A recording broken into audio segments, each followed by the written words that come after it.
everything God's doing over there in Haiti, stuff we're able to be part of. As you can see, we always have a lot of children. We've got 41 children right at the moment. And probably 2/3 of them are true orphans. Some of them do have a mother or father for whatever reason. They end up in the organization there. And in Haiti, it's so much different than here that it's just a tough place. And if you're not able to feed your children, a lot of people abandon their children. Happened here back in Great Dust Bowl that people abandon their children on street corners. And over there, it's just sometimes you get married, find a new husband, your husband has died or whatever reason, not with you, and you have children, the new husband don't want your children, and they abandon them. So it's not like over here, it's a different country. We've been there about 5 years now, and we see a lot of good changes going on. It's been real slow the first few years. We fight a darkness there that's very evil. Everything in the Bible is true, all the things where it talks about demons and all that stuff. We see things like that over there. It's a very dark country. That stuff is, the voodoo is real stuff. They call it people's spirits, which the Bible talks about, things like that.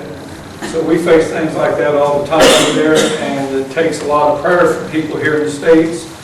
It takes a lot of prayer every day to be able to go through the day and fight against the evils over there. People's prayers we do feel them, we do need them all the time. That's a big thing for us. Since we've been here last, we've been able to, there's been funds raised to buy a new piece of land to get us out of the swamps on the edge of the ocean.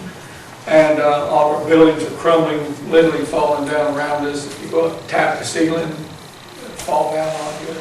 The walls are split open, and we have pillars that's ready to collapse. And if we get a hurricane this year, we'll probably lose our seawall and may lose children and stuff where we're at because we're right on the sea. And even when it rains, it gets deep over there sometimes.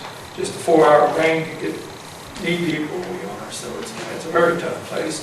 With the new home, we've already been able to build 300 feet of wall. We have 1,600 feet of wall to put around us, and you need a wall around your area to keep intruders out, keep the children in, and keep the animals from eating the crops. As you've seen in one of the pictures, we was able to plant some crops there, and we've had a drought for the last 3 years, but we've got some stuff off what we planted. But this year it's rained, so we expect to get a good winter crop this year. When we're building our walls, they run about $2,500 for 100 feet wall. That's approximately, and so we have a little ways to go. You've seen in the picture, one of those is the girls' homes. We have it pretty much completed inside. We still need to tile the floors, do the wiring, and put the bathroom in. The walls have been painted inside. We have steel bars on them now. We still don't have the glass in the windows or the doors put on. We're progressing real well. And the other building on the right in the picture was the pastor's house. There's a church in Texas that's been supplying him funds to build his house, and it's coming along about the same as the girls' home. We're hoping this year to break ground on the boys' home and put the foundation in sometime this spring. Through an organization called AIM, we've been able to raise money. They have a program called $1 a block, and people donate $1 a block, however many they buy. And it goes a little bit more than the block costs, so the extra funds buy a few extra things along the way, like steel and stuff like that. So we've been progressing very good on that. We, as you know, we have a small school that we support in an organization there. It's, we have 80 children. I believe 63. They're not all our own children. We have outside children that can't go to the government school because they have no money. And the only thing we require of them is to buy their books. So anyone that is not able to go to the government school will gladly take in our organization. And in Haiti, a lot of children don't go to school. Most kids, if they get to the age of 6th grade, they're very blessed to go to school. Most don't go beyond that. And a lot of children just don't have the funds, or they work. Over there, the main thing about Haiti is trying to find your next meal. If you talk to most people, what are you going to do today? I'm going to find something good to eat. And that's what they're about, find food. Whatever they do, mangoes, whatever. The markets where we are on the street corners. So when you go down the street, people sell us food along the road, and making beans and rice to eat, or selling bananas and whatever. So it's kind of primitive where we are, even though it's a major city, it's still real primitive.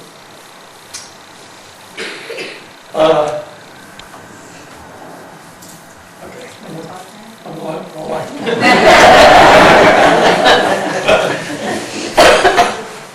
I have to take time, or he won't give me any time. I just want to give you some statistics first about Haiti and the children there, the orphans there. 40% of school-age children attend school regularly, and about 10% of all Haitian children enrolled in elementary school go on to high school. Workers average $2.75 a day American. Approximately 70% of the Haitian people don't have jobs. Most human rights experts agree that the worst abuses of Haitian children involve the young people called restavex, that's a French word, or poor children who work as house servants for urban families. The parents hope that the host families will feed and educate their children, but some hosts physically and sexually abuse the restavex. You can go online and Google restavex, and it will give you stories of young girls mostly who are in this position. Estimated 300,000 Haitian children are living as slaves or restavex. Before the earthquake, the U.S. Labor Department estimates that between 5,000 to 10,000 Haitian children were homeless. Many resort to begging or prostitution to survive. Orphan statistics show that out of 14,505,000 children growing up as orphans, 38,493 of these children age out each day, which means they turn 18. The government says you can't live in the home anymore. You're out on the street. Whether you have a place to go or not, you're out of the home.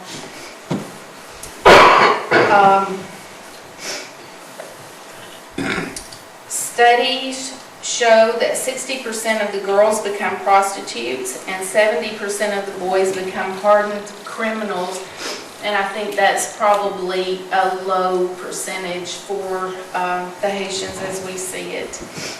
17% of the females were pregnant, and this shows that the IQ of children raised in orphanages is 20 points lower than children raised in a family. Ron and I have been living in this home for almost 5 years. We've seen a lot of children come, we've seen a lot of children go. We've seen children age out and not have any place to go.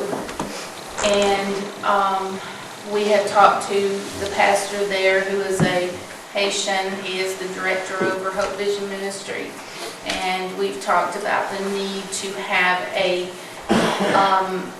transition home for these children who age out of the home. And mostly,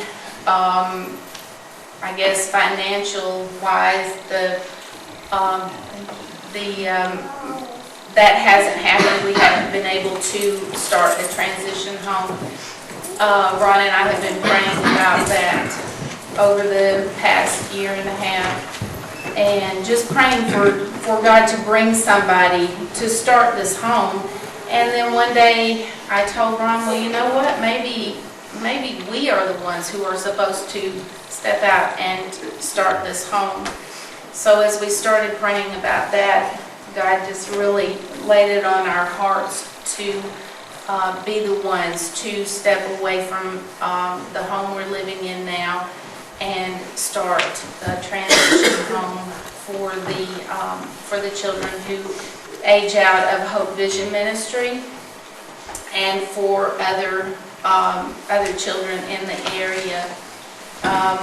We want to have a Christian family home, give these children a home where they learn and understand and feel the love of a family and the love of Jesus in their lives. And so that's one reason why we came back to the States at this time. Normally we would not come back in the cold of the year, but you can't yard sale in the winter time, so but, we really feel the need for this, and we feel we have 5 children who will be aging out of the home when school is over this year, and we really feel the need to get back to Haiti and to look for a home to rent so that we can move and get a home started for these children. God has just continued to blow us away, opening doors and providing things that we need. And He is just so faithful to provide for us. And we're excited to see where He goes with this. What we in our minds see a small home to begin with maybe not more than 10 children in our home to begin with until we get started, established good. But we don't know what God is going to do. So we just ask for your prayers as we step out of our comfort zone again and do what we feel like God is putting on our hearts to do. The children that you saw in the video, these children have been our lives for the past almost 5 years, and they're like our own children. So we are going to be stepping away from them, and but we're also hoping that we'll be able to still minister to them. We'll be in a community area where we'll be close to them, hopefully. And we should have some of the brothers and sisters coming into our organization. And we want to set up in the future. It's not us. It's setting this up so even if we should not be there, God calls us home or whatever, that it'll be carried forward.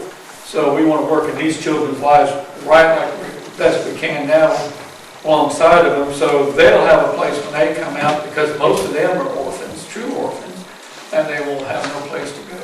It's awful hard to speak Jesus to these children, teach them the Bible, watch them grow in the Word, and doing good in church and doing good in school. Then one night in the dark, the organization there gives them a suitcase and puts them out the gate. And then they have nothing. It's got to the point we cannot. We can't continue to serve there and see the things that we see with these children and not do something more. And this is a normal thing, though. It's normal in Haiti when you're 18. It's like you're an adult, so what? Go out and figure it out yourself. And it's not a good thing to do. It's not the right thing to do with children.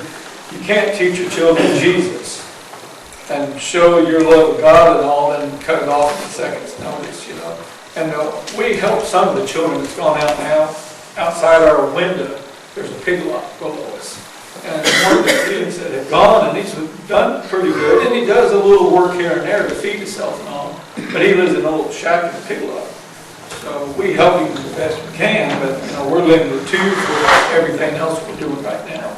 So we see how desperate the need is. He's not the only one. We've seen some of the girls were left and heard the stories of them. They've left a couple of years ago and how bad things are. So we feel the Lord is pulling us from our comfort zone here with these orphanages, with all these children, to step out and do something different with something that's not normal for Haiti. And this is where the Lord is leading us. It's awful hard too with these children that we care for now. And there's new organizations, there's some churches and all that's stepping in. And, we don't feel like the children are going to be destituted enough because they're going away. We just know they'll lose. Our love is like any given time in our room, there's 20 children right now, just all ages that come. So it's a struggle for us to follow what the Lord would have us do. It's like leaving home to go there. And now we have to leave what we comfortable with. Anyways, this is what the Lord seems to be leading us to do with these other children. That's kind of where it's going. Sorry. Just to finish up, we both have been struggling with learning the language there. The official language is French. The common language that's spoken is Creole, and it's a combination of like 3 different languages. It's a made-up language, but they talk really fast, so the words that I do know all run together, so I don't catch a lot of it. But this is a book that I have, God is No Stranger, and this has some little kind of like just little messages in here. It's written in Creole, and then it's translated into English. And this caught my eye last night when I was looking through it, and I'm going to read it in Creole for you. It's not good Creole, but I'll do my best just so you can just hear kind of how it sounds, and then I'll read it in English for you. It says, Malgré nous manquons yon ride pour aller l'église, nous manquons manger la caille nous, et nous bien seulement 10 cob nan pour poche nous, grâce Jésus suffit, at grâce nous riche. And translated it says, although we lack a dress to wear to church, lack food at home, and have only 2 cents in our pockets, the grace of Jesus is enough. With this grace, we are rich. And by His grace, we do what we are called to do, and we just ask for your prayers for us. As we go back, we have a team coming. We've met, and mostly on the internet they're coming, and I'm taking them up to a village to evangelize and minister to the village. It's a 6-hour walk up the side of the valley. When you cross the ridge, you go down through another valley up onto another ridge. And last time I was there, I'm not sure if I was the first white man in the village or in the church. I can never get all that worked out. So it's a place that they don't normally see white people, but they do have Jesus there. There's a small church a man had started a few years ago. They had an old circus tent that they had for the church. They run about 200 people in that circus tent. It's probably about the size of this room here. And the storms have shredded it away, so now they just put it out in the open. And it's a place where it rains a lot. And some of the people, since I spent some time up there speaking in the church, some of the people, they come from over a mile away, and or an hour away, I'm sorry. And they come in the darkness, and they go home in the darkness too, to come to the church. And most of them don't have flashlights. Of course, a lot of people have cell phones, they just don't have last night. Pastor of the little church, he lives in an area, maybe about this size. Him, his wife, 2 kids, another family, a man, a woman, and their child. It's a mud floor. The walls are made of wood with mud packed into them. They have a grass roof. So when it rains, everything gets wet. And that's the pastor of the church. But it's a growing, thriving little church. Their faith and hope is in Jesus. The biggest thing that they tell me they need there is they need knowledge of how to save food, because either there's an abundance or starvation in the village. So when everything's in harvest, they take it down the mountain to the town that's down below on the river, and it isn't worth much because everybody's got food from the trees and stuff. And then when there's nothing to pick or harvest, you go down to buy stuff, it's very expensive. So it's either feast or famine there. So that's one of the things that they're trying to figure out, and stuff that would grow in the prairies when the others don't grow. And it's really good fertile land. They have corn, they have coffee beans and tea that grows up in there. Anyways, this team will be going up in there with young teenage children, college age, and I don't know a lot about them, but I'm sure God's going to use them mightily up there. When I was up there before speaking in the villages, I seen darkness, had a demonic attack on me, so a little demon came along. But anyways, God's always faithful and true when you take His word out, so everything worked out good. We prayed for the walk of these people that we are working with. Yes, Carmen? I'm sorry. I probably ramble a little bit. There's so much to tell you in such a short time. As we step out into this new mission that we're about to start alongside of our other mission, God has been great. Already 2 days ago, we went to talk to a lady about one of our children that's there that has been put out, and she's a sponsor, and she's sponsoring her for a year, talking about what we can do with the child and stuff and all. And somebody in the church donated us a vehicle. So soon we'll have a vehicle for our new mission to drive. So we see God working in many ways. Somebody has already donated us enough money to do the first year's rent. So, it's like God is just opening doors for the things coming together. Somebody has donated us pots and pans and a stove and a refrigerator. And a generator. Oh, a generator. Yeah. So we see God working in this new direction. But yet the children we work with, we pray for young people to come into the field. I don't know if God's ever touched any of your hearts to walk out in the mission field and all, but we're always glad to have people come as a group or even as an individual to visit the mission and to see what God would do in your life. I always tell people that's talking about going in the mission field, I see us first, we're the worst. It's a very tough place we live. And if you can survive where we are, God can use you anywhere. We're always glad to have people come and visit and see what God will do in your life. Very good. I didn't think about that. We are open to teams, to individuals coming, and it's inexpensive when you consider some of the other places in the world that you go to. It's a very short flight to Haiti, and pretty inexpensive. So, and here's what we can offer you: an air mattress on a clean floor, a bucket. We take the baths out of buckets, and we have a regular bathroom, but we don't have plumbing. We have a toilet, but you have to use buckets. It's kind of primitive. And good food to eat, and lots of love from many children. and that's where we're at now in the ministry. Once we move into our own home and start the new ministry, I think we're praying that we will have bathrooms and real showers and everything. And when they build a new ministry, the land they're building for the orphans, it will also have plumbing and stuff in it once it's all done.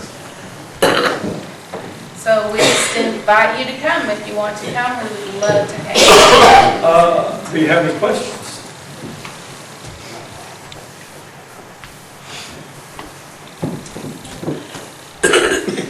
Thank you all so much for having us, for letting us share what God is doing in our lives, and